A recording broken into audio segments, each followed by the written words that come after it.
हमारी संस्कृति, हमारे संस्कार सदा रहें हमारे साथ। सब्सक्राइब करें तिलक। सत्य को छुपाना झूठ कहने के बराबर होता है और झूठ कहना पाप है। इसलिए मुझे सच कहने की आज्ञा दीजिए प्रभु।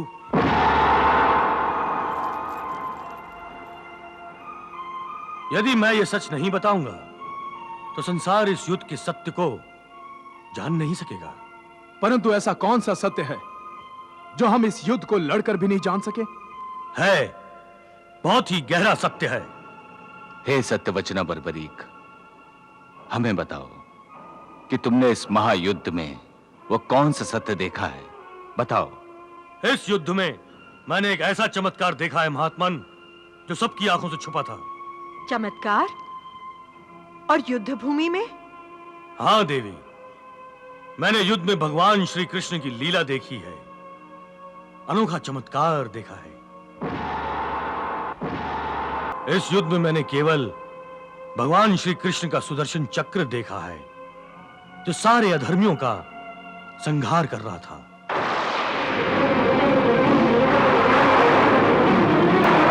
मैंने देखा कि भीष्म अर्जुन के बाणों से घायल हुए हैं, परंतु वो गिरे हैं तो प्रभु के सुदर्शन चक्र के प्रहार से, जो आखिर में उनके पास आता है, और भीष्म रथ से नीचे गिर जाते हैं।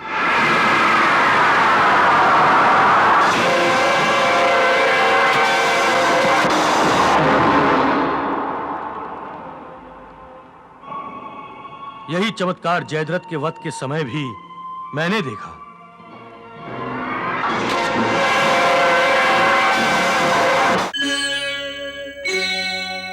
हे वत्स बर्बरीक, यदि तुमने यह संपूर्ण महायुद्ध देखा है तो यह भी अवश्य देखा होगा कि इस भीषण युद्ध में किस परमवीर योद्धा ने अपने महान पराक्रम और शौर्य का प्रदर्शन किया है।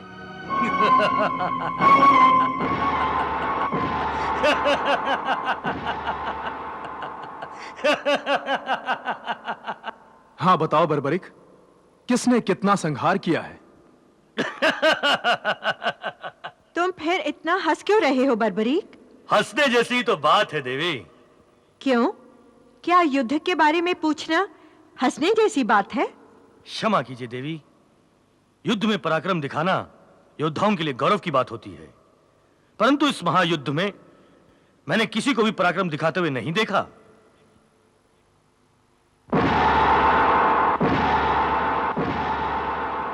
यह कहकर तुम हम पांडवों के बल, पराक्रम और शौर्य का अपमान कर रहे हो बर्बरीक।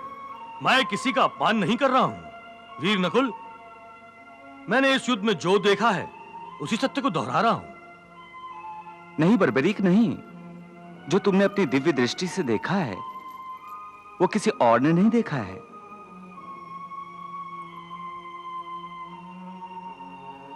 परंतु इस सत्य को अब ना बताना यही उचित होगा। नहीं प्रभु, सत्य को छुपाना झूठ कहने के बराबर होता है और झूठ कहना पाप है। इसलिए मुझे सच कहने की आज्ञा दीजिए प्रभु।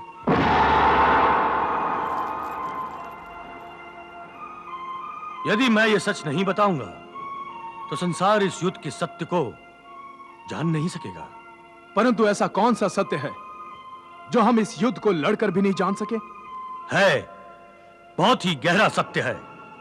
हे सत्यवचना बर्बरीक, हमें बताओ कि तुमने इस महायुद्ध में वो कौन सा सत्य देखा है। बताओ। इस युद्ध में मैंने एक ऐसा चमत्कार देखा है महात्मन, जो सबकी आंखों से छुपा था। चमत्कार? और युद्ध भूमि में? हाँ देवी, मैंने युद्ध में भगवान श्री कृष्ण की लीला देखी है। अनोखा चमत्कार देखा है।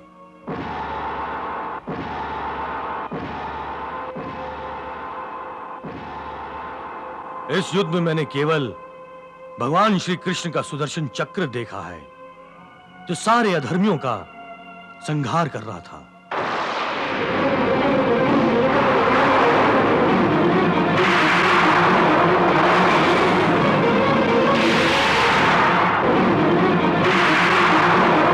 मैंने देखा कि भीष्म अर्जुन के बाणों से घायल हुए हैं, परंतु वो गिरे हैं तो प्रभु के सुदर्शन चक्र के प्रहार से, जो आखिर में उनके पास आता है, और भीष्म रथ से नीचे गिर जाते हैं।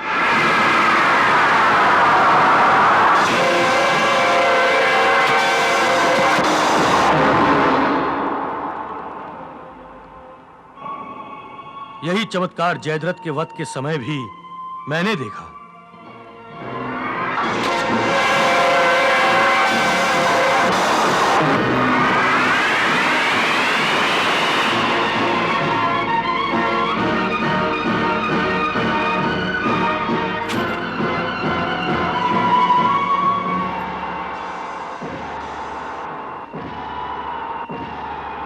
और द्रोणाचार्य का वध भी सुदर्शन चक्र नहीं किया था। धृष्टद्युम्न तलवार से वार करने जाते हैं, लेकिन सुदर्शन चक्र प्रकट होता है और द्रोणाचार्य का सिर काटता है।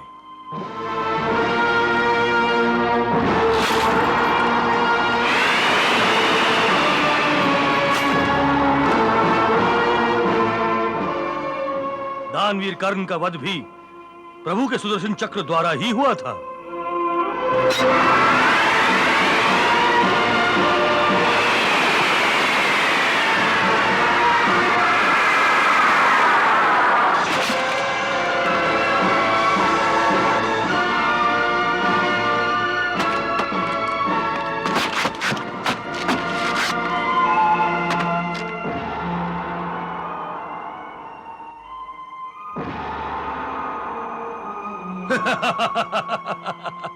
मुझे तो ऐसा लग रहा था कि ये युद्ध कौरवों और पांडवों के बीच नहीं, बल्कि सत्य और असत्य, धर्म और अधर्म, न्याय और अन्याय के बीच हो रहा था।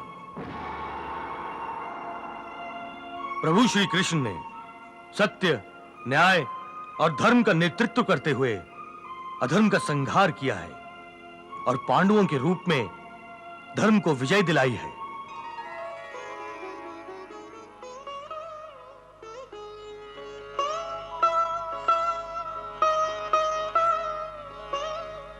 हे श्याम सुंदर, तुम्हारी लीला अपरंपार है, अपरंपार है। प्रभु, आपकी लीला देखकर मैं धन्य हो गया हूं। आपकी अमृतवाणी ने जो गीता कही वो मैंने भी सुनी और मेरी आत्मा तृप्त हो गई। जन्मों जन्मों की तपस्या के बाद भी धर्मात्माओं को और महात्माओं को आपके दिव्य विराट स्वरूप का दर्शन नहीं हो पाता, परंतु मैं वो भाग्यशाली हूं जिसे आप ही की अपरंपार कृपा के कारण आपके दर्शन प्राप्त हुए। मेरी आंखें तृप्त हो गई।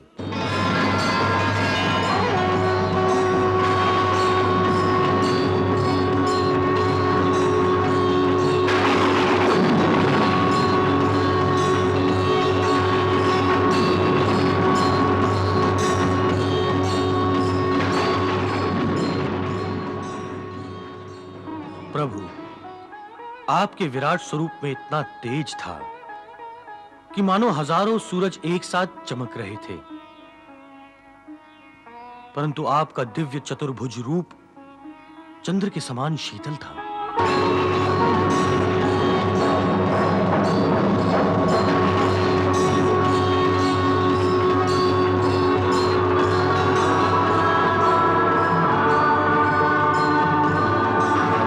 आपके इन दोनों रूपों को देखकर मैं आपका अनुग्रहित हुआ हूं। प्रभु, अब मुझे केवल परमधाम प्रस्थान करने की प्रतीक्षा है, परंतु इससे पहले हे भक्तवत्सल्य, हे जगत नायक, मैं आपके दिव्य चतुर्भुज रूप में समा जाना चाहता हूं। तथास्तु।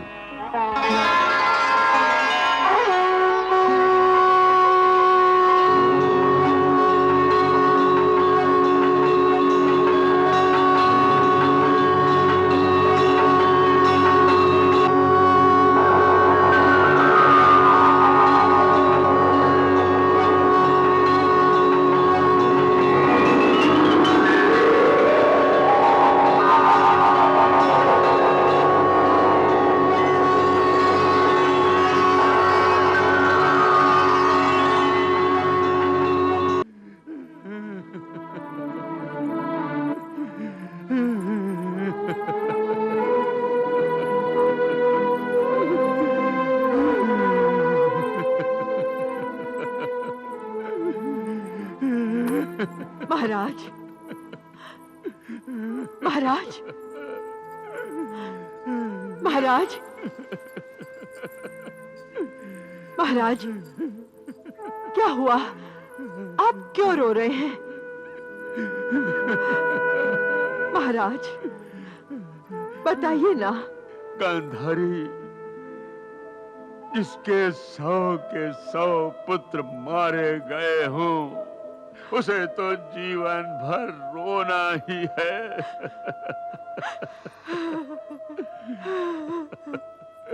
आप ऐसी बात क्यों कर रहे हैं कुरुश्रेष्ठ? कौन? कुंती? हाँ श्रेष्ठ, आप ऐसा मत समझिए कि आपके सारे पुत्र मारे गए हैं। आपके 5 पुत्र अब भी जीवित हैं, और जो पुत्र मारे गए हैं वो मेरे भी पुत्र थे। कुंती, पांडव आप ही के पुत्र हैं महाराज, पांडव आप ही के पुत्र हैं। आप ही की छत्र छाया में वे पले हैं, और आगे भी आप ही की छत्र छाया में रहेंगे। गुरुकुल के एकमात्र आप ही श्रेष्ठ हैं। अगर आप ही अपना धीरज खो देंगे तो गुरुकुल का अस्तित्व ही शून्य हो जाएगा। अब हम शून्य ही हो गए हैं कुंती। अपने पुत्रों के बिना हमारा कोई अस्तित्व, कोई मोल नहीं रहा है। महाराज, जो होना था वो तो हो चुका है। अब हमें दिल पर पत्थर रखना ही होगा। अब समय है आगे क्या करना है ये सोचने का। अब हमें कुरुक्षेत्र जाना ही होगा। हमारे पुत्रों का अंतिम संस्कार हमें ही करना पड़ेगा ना, हमें ही करना पड़ेगा।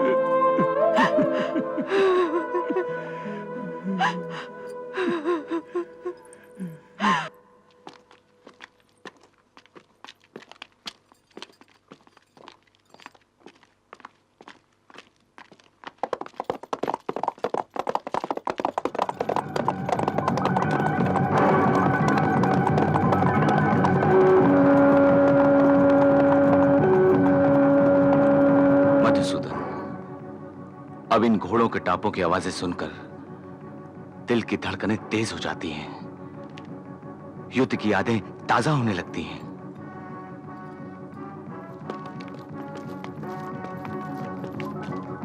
परंतु बड़े भैया, ये कोई योद्धा नहीं है, ये तो गुप्तचर हैं। प्रणाम महाराज। शीघ्र बताओ गुप्तचर, क्या समाचार लाए हो? महाराज, महाराज धृतराष्ट्र, महारानी गांधारी, राजमाता कुंती और कुरुकुल की सारी स्त्रियां कुरुक्षेत्र पहुंच गई हैं। सभी कुरुक्षेत्र पहुंच गए हैं? हाँ महाराज, सभी कौरवों के शिविर की ओर गए हैं। प्रणाम महाराज। इस महायुद्ध में हमने कौरव योद्धाओं पर विजय पा ली है, परंतु कौरव स्त्रियों से मिलने के नाम से ही हमारे दिल दहल जाते हैं। इसमें डरने की क्या बात है पांचाली? हमने कोई अपराध नहीं किया है, ना ही कोई अधर्म किया है। हम उनसे मिलेंगे और अपना सर ऊंचा करके मिलेंगे। नहीं भीम भैया, हम उनसे सिर ऊंचा करके नहीं, सिर झुकाकर मिलेंगे। इस समय उनके घायल दिलों पर मरहम लगाने की आवश्यकता है, घमंड से सिर उठाकर घाव लगाने की नहीं। बड़े भैया, अब हमें कौरवों के शिविर में चलना चाहिए।